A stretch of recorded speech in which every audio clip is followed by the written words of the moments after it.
Thanks, Matthew, and thanks to all for inviting me here today. I'm sorry I couldn't be with you in person, but it's great to have this conversation. I want to make it quite clear from the outset that my perspective, as Matthew has intimated, does come from somebody who spent 32 years in security intel Canada service in counterterrorism, focusing on jihadism and on Islamist extremism here in Canada. People joining groups like Al Qaeda and ISIS and Al Shabaab, planning acts of terrorism here in Canada or abroad. So that is the lens through which I see this. And there's been an awful lot of good points that are made today. So I don't have a lot of time before break, but I'm going to make a couple of points that I think that are relevant to the discussion. So further to Naftali's comments on the RCMP, I just want to say that I did talk to a good friend of mine who is an expert in war crimes here in Canada. And as much as the RCMP investigation could potentially, this is what the RCMP would do naturally in a situation where there is even the possibility of war crimes committed somewhere in the world in which a Canadian was involved. We did it back in 94 in Rwanda. We did it in the 2010s in Ukraine. So this is something that it's on the RCMP's plate. Doesn't mean the investigations have led anywhere. Doesn't mean that they have been demanded or individuals have been cited. It would be worrisome if some of the groups that Naftali we talked about were trying to sort of fix the system. Only are they looking at Hamas war crimes as well? My guess is the answer is no, which means that's a lack of consistency. And in all honesty, and these are remarks I'm going to return to repeatedly, I sense a government role in this. I worked in security intelligence like I say, for 32 years, and I retired in 2015. And organizations such as CSIS, where I used to work, took an incredible turn with the election of the Liberal government in 2015. And we were told that, and I know this from sources in the organization that are still friends of mine, to not focus as much on jihadis and start looking at the far right more and more. And I kept raising the question, where's the data? I've heard the word data used a lot today. The first presenter talked about, empirical data. Um, Jihadism is still the number one threat from a terrorist perspective. The facts guide this data. In fact, I'm working on my ninth book right now, looking at terrorism since 9/11, and jihadis rule the roost by orders of magnitude around the world.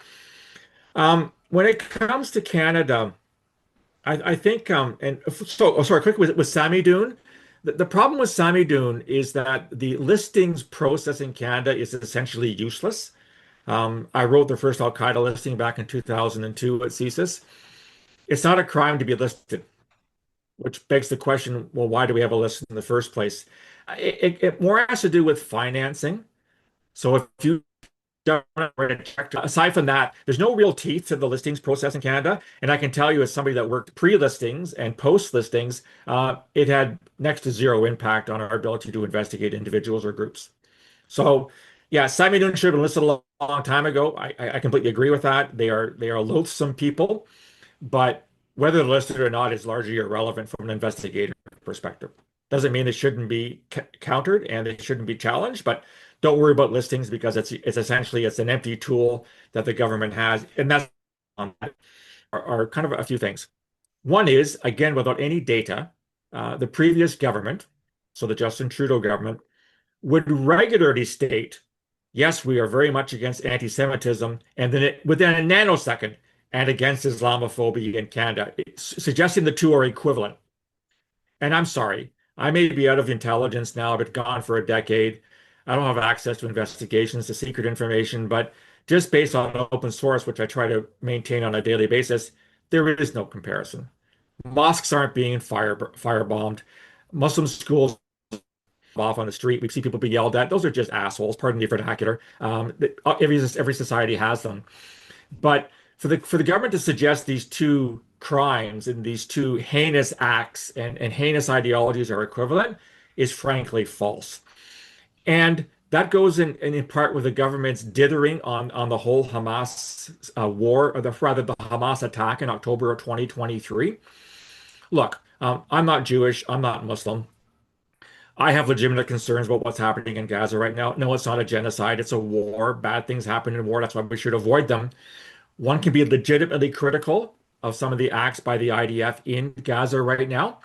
I'm also very critical of what I call Jewish extremism in the West Bank, where you have Jewish groups attacking Palestinians. That's terrorism under my definition. But as I remind people on a regular basis, none of this would be happening if Hamas hadn't attacked Israel in October of 2020. Didn't work out well the first time, and people have lost that kind of agenda. And so rather than blaming Hamas for the slaughter of 1,200 people and sexual mutilation and rapes of untold women in southern Israel, the hostage taking, this is all Israel's fault. It's kind of like Donald Trump saying that Putin's invasion of Ukraine is all Ukraine's fault. Like it's this lack of logic that really makes me wonder, where are people's minds right now? Don't they understand facts on the ground? And government has been have been largely inconsistent. So let's go back to listings for a second. Both Hamas and Hezbollah are listed terrorist entities in Canada. They've been listed since the early 2000s.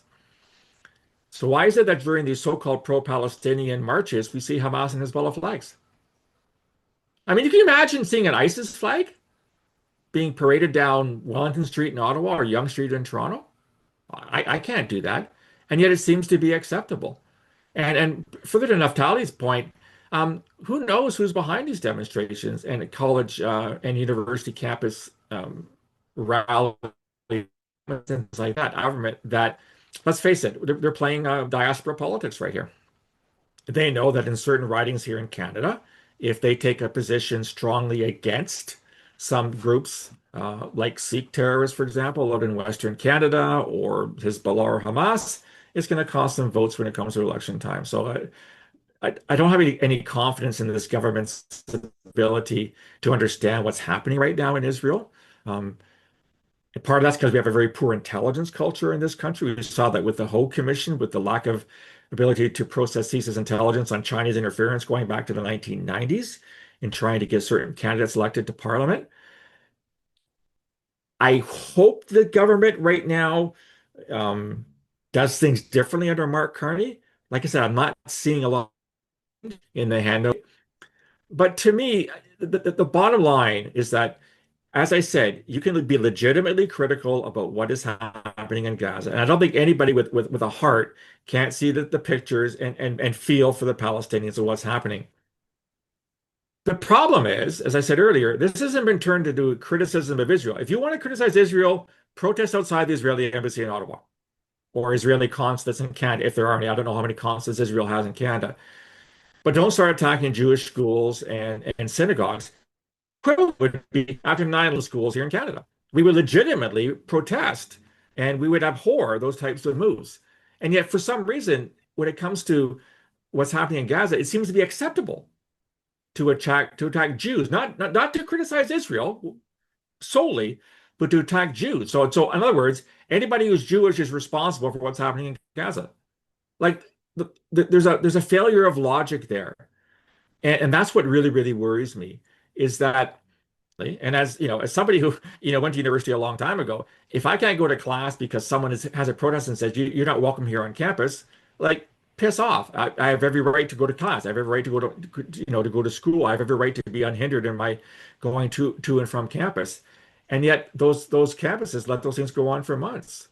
Yes, you have a right to protest. Yes, you have a right under the charter to express your opinion. No, you don't have a right to prevent me from getting from A to B. No, you don't have a right from, trying to violently. The body responsible for the bulk of this, letting it happen, has unfortunately been the federal government. And I've been very critical of their inability to use intelligence, their inability to understand security threats. It bothers me when there's a politicization of intelligence, as we've seen over the past couple of years, especially with China, but with other files as well. Um, this is unacceptable. And what I would hope is that, and I like Naftali's presentation, but what I hope is that more people from varying backgrounds speak out against this, writing op-ed pieces on racism in Canada and saying how, average Canadians need to protest this as they protest any injustice against any community in this country. Again, you've got a right to register your opinion. You don't have a right to throw a Molotov cocktail. You don't have a right to use a homemade flamethrower in Boulder, Colorado. You don't have a right to kill two people outside a Jewish museum in Washington, D.C.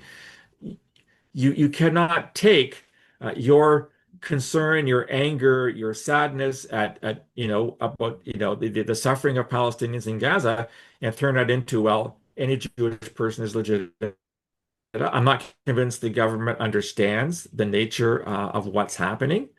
As I said, legitimately you can criticize certain aspects. I'm no fan of the Netanyahu government. I'm no fan of some of the Jewish extremism in Israel right now. I'm no fan of some of the ministers, and I would support Canada's effort to sanction some of the more far-right extremist ministers in the Netanyahu cabinet. As far as I'm concerned, they are Jewish extremists. And I, as somebody who works in counterterrorism, an extremist is an extremist who engages in violence or supports the use of violence. I have no problem with that. But this has gone well, well beyond that here in this country.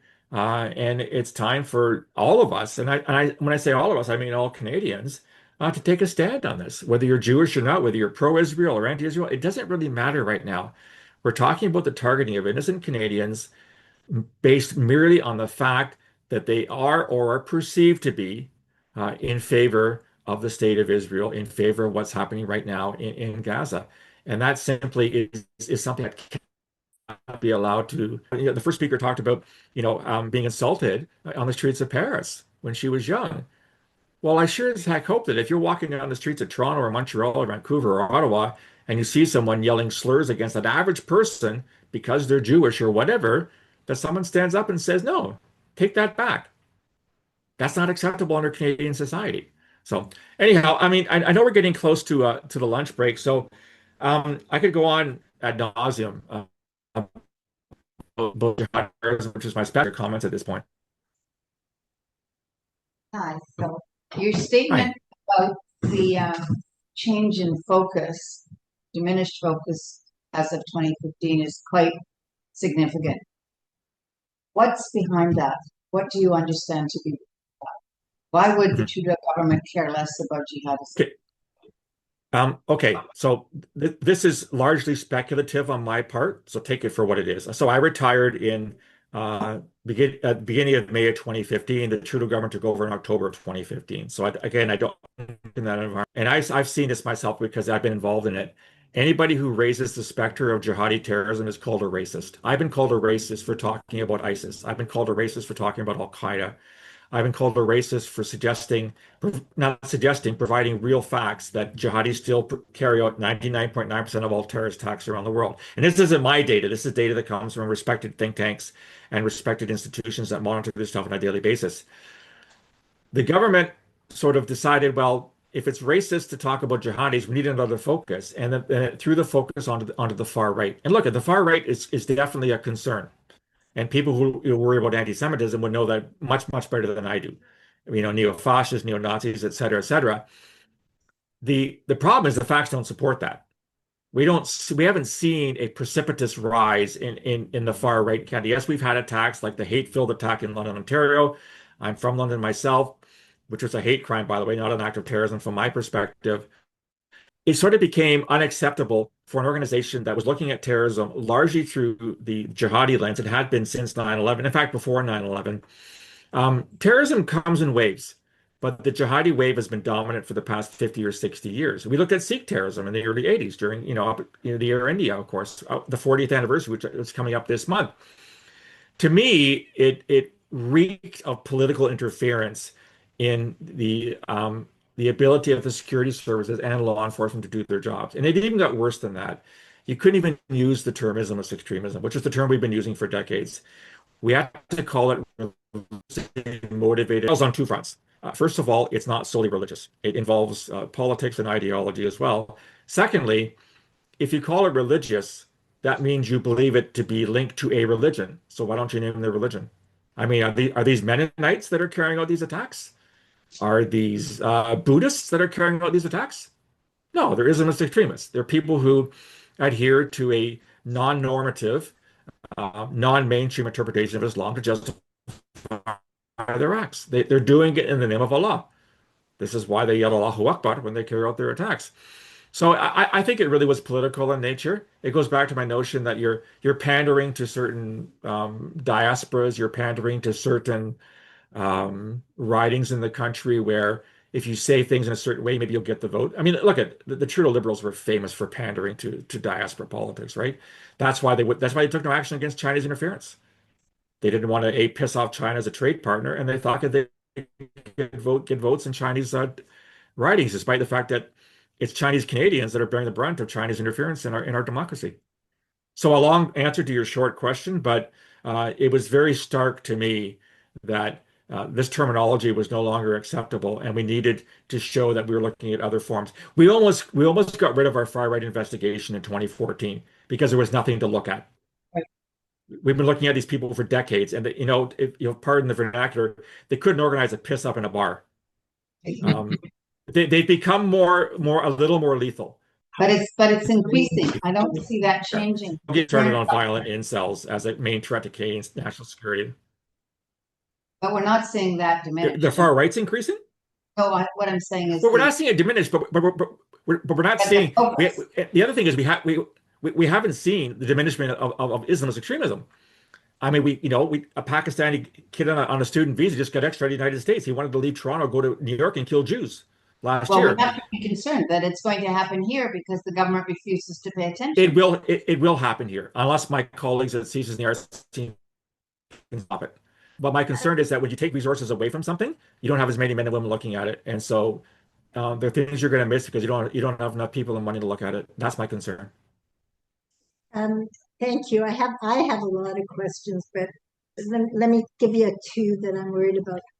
Um, the what do you think is the biggest threat of a terrorist attack here, and what should we be demanding the government to pay attention? I mean, at one point they told us watch out for water. I remember when the electricity went down. I was Yeah. with my kids at a park, and everybody was screaming, "Oh, it's a terrorist attack!" But what's realistic? I don't know if you have a vision of where do you think the terrorist attack is going to come from, and are we doing enough to prevent it? And my second question goes back to my question around transparency.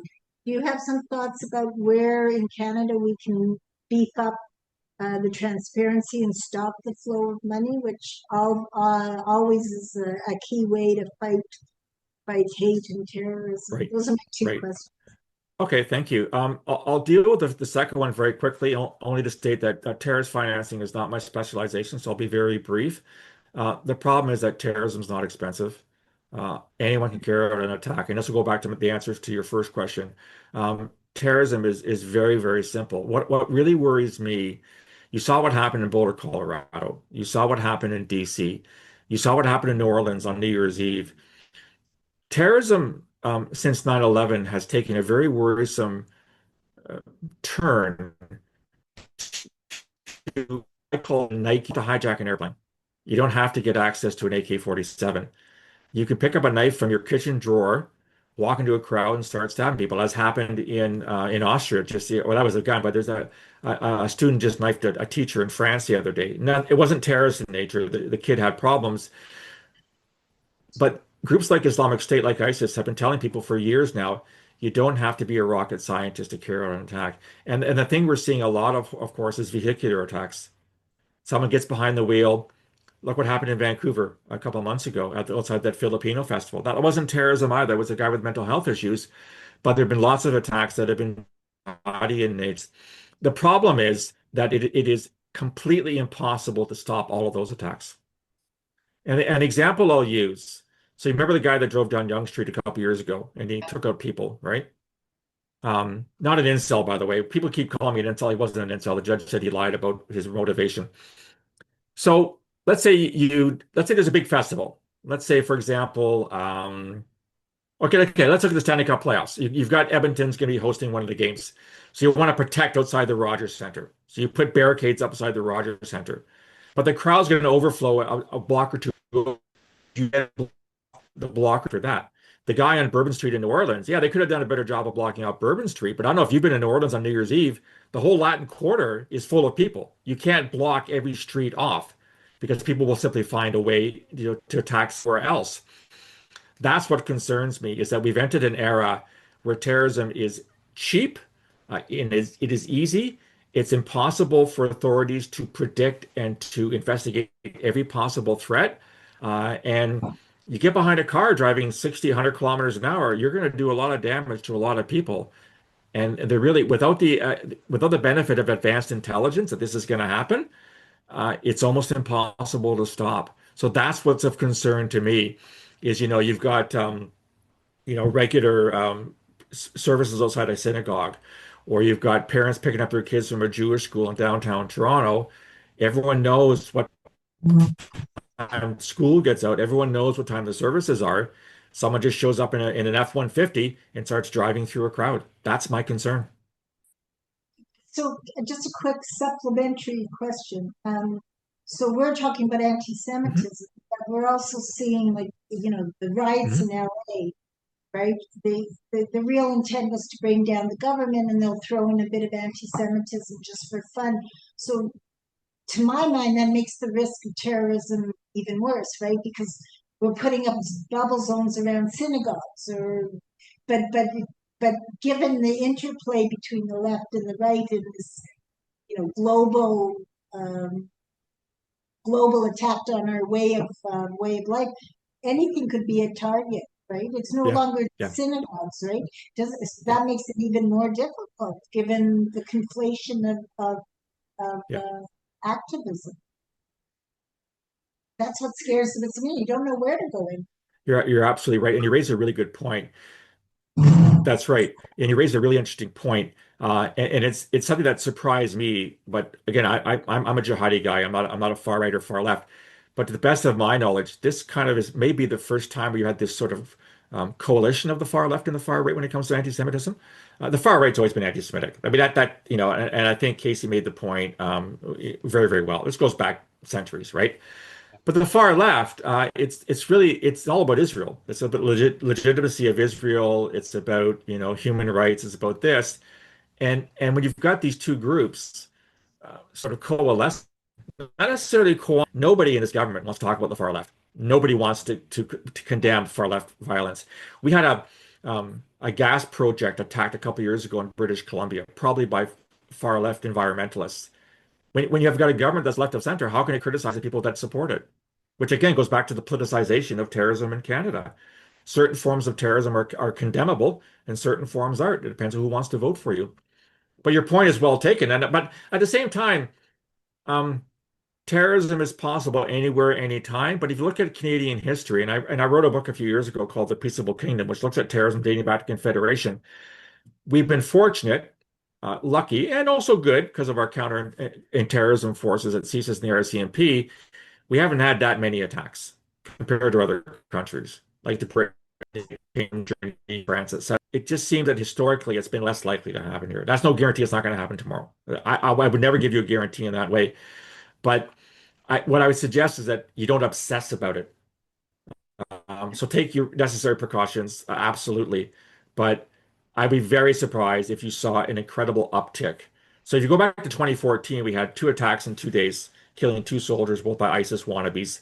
You had a few attacks in 2017, a few attacks in 2018. You're lucky to get one attack a year in Canada over historical time periods. We've foiled some, which is great, thanks to my colleagues at CSIS and my friends at the RCMP. But let's not over-exaggerate the possibility. There's always a possibility, but I wouldn't say there's a probability of something, of a terrorist attack, or the tempo of terrorist attacks increasing in Canada anytime soon. I could be completely wrong. I don't have access to intelligence right now. I'm sure my ex-colleagues are very, but this as inevitable. Yeah, yes, we're probably going to get an attack. I completely agree with that, but I just don't see us getting to the point where we're having an attack a week or an attack a month. That doesn't fit with our history. But things can change. Yeah, Mark. Oh, hi, Phil. How are you? Good, thanks. So I just wanted to make a couple of comments. One is slightly different than the perspective you have, but I'll share it with you. And that is Sure. that I certainly agree with you that in the designation under the Criminal Code of terror entities, affects terrorist entities. There's various provisions in there that deal with going after the Yeah, financing and so on. yeah, And we haven't done a good job on that. But I will point out that I actually think the RCMP, particularly the inset units, are very are are alive in a way that some of the local hate crime units are not, to the use of some of the terror designations to go after individuals who are providing material support other than Mhm. financial to a terror entity. So I know there's some investigations on terrorist act of those sections through the designation that has taken Mhm. place. So, Oh, that's so great. for, If it's working, that's great. Yeah. so what I guess what I'm saying to you is it's a work in progress. I haven't seen, success in terms of the Yeah. prosecutions being Yeah. laid yet, but the sections have been created in such a way that the designation actually gives you another route to going after someone who is supporting an organization that has received the designation. So I It just does. mentioned to you Too. the So secondary. it's been a quarter century, and as you said, I can't think of a single successful prosecution that Yeah, has relied solely on the listings themselves, as opposed to other parts of the criminal code. yeah. But you But raise a what good point. It is a and tool. And plus, now that when I'm doing training and education for police and prosecutors, I'm incorporating that so that they recognize it as Good. another tool in the Good. arsenal for them to do. The Good. other thing that I wanted to mention for in terms of Samadoun, so 3 points, if I may. The second is on Samadoun. It is disgraceful the way Charlotte Cates and Barakat have been dealt with here in Canada, because we have abundant evidence that demonstrates that they were guilty of willful promotion of hatred Yeah. and also guilty of incitement to hatred, likely to lead to a breach of the peace. And the challenge has been that the cases have been worked up, but they face reasons, including a lack of Yeah. political will, and there's just a lack of Bingo. commitment to deal with um, hate speech that so clearly crosses the line, and that lack of commitment is something that we really do have to work at, uh, 100%. right? Because the evidence is overwhelming. We don't Yeah. have to rely upon the illegality of Samadoun to make the case against her.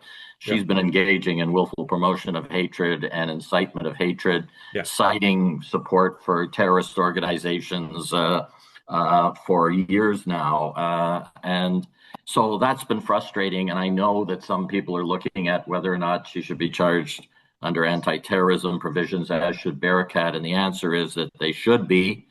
But I find so much of this is a lack of political will to take the appropriate criminal law measures, which I'll talk about a little bit later. But I completely I agree just with you, point that Mark. out to you. Yeah, I I completely agree with you, Mark. Yeah, and the final point that I'd make is, and I'd ask you about it, is recently a report that was done that was internal to the French government revealed the inroads that the Muslim Brotherhood has made in French society, Mhm. and it was suppressed by the French government. It leaked out. It wasn't brought out by the French government, and Macron was embarrassed that it came out, and just reasons, just given kind of the philosophical alignments that he has. But I think that there are a number of us that are working on similar evidentiary briefs Mhm. on the influence that Islamic extremists are having here in Canada, and I think the evidence is going to show that it's pronounced, it's nationwide, Mhm. and the challenge for me, and I'll ask you to comment, is the challenge for me is if that evidence comes out, as to Muslim Brotherhood influence across the land and so on, how do we get people to pay attention to it if they're already predisposed to this motion to downplay Yeah. the jihadist and Islamic roles Yeah. in what is going on on our streets and in our campuses, right? I'm really glad you raised the Brotherhood, Mark. I struggle with the Brotherhood and what to do with them. Christians do as well. They're not listed in Canada. I don't think they're listed in the United States either. I don't think they're listed in the But United they're not Kingdom. yet. There's a bill that's been introduced in one of the states to have Okay. them listed, and Okay. and it's been a challenge for them for the same reason it's a challenge for us, because in some countries they're listed, in other countries Yeah. they're seen as relatively mainstream Yeah. political entities, right? So Yeah. it's a And challenge. and and that, yeah, and I think that's where I struggle with that, is that they're not terrorists in the same way that ISIS is terrorists. I'm not saying that the Muslim Brotherhood ideology is a particularly good one to have hanging around, but they're a tough nut to crack. And I would just say that I'd be very surprised if you see any movement here in Canada to anyone to propose the Brotherhood, because first of all, we're listing more and more far right groups. Where's the Proud Boys, for God's sake? The Proud Boys couldn't organize a piss up in a bar. And why would this the Proud Boys? It was purely political in nature. It happened after the January 6th um, riot at the Capitol back in 2020. That was the only reason why they were listed. Um, so yeah, I'd be very surprised if there's any movement to list the Brotherhood here in Canada. But clearly there are links between the Brotherhood and Islamist extremism. It goes back a long, long way, as you're well aware, back to basically the creation of the Brotherhood back in the 1920s. But yeah, I'd be very surprised to see any progress on that file anytime soon. Well, I'm kind of hoping that even if there isn't progress in naming them in Canada, Canada only named Samadoun in my respectful view because the Americans did it. I think they would have dithered with it for another year or two or three if the Exactly. Americans hadn't done it. So Yeah. they did it. They did it jointly, Yeah. and they'd been sitting on it for a long time. But Yeah. in terms of the Muslim Brotherhood, even if they don't designate them as an entity, I mean, you've got to give the RCMP in particular and CSIS the resources to say, Yep. where have they infiltrated? Yeah. We're now a hub of money laundering, Yeah. so says some of the experts on Islamism Mhm. here in Canada, and it's just got to be given priority right across the country. So, And anyway, thank you, Phil. you're welcome. And you've got to get Muslim communities to speak up against this stuff. This is what worries me, is that they're so afraid that, they're going to be all locked in together. Well, you speak out again. I can be private, afraid for whatever reason to talk about this in the open sphere.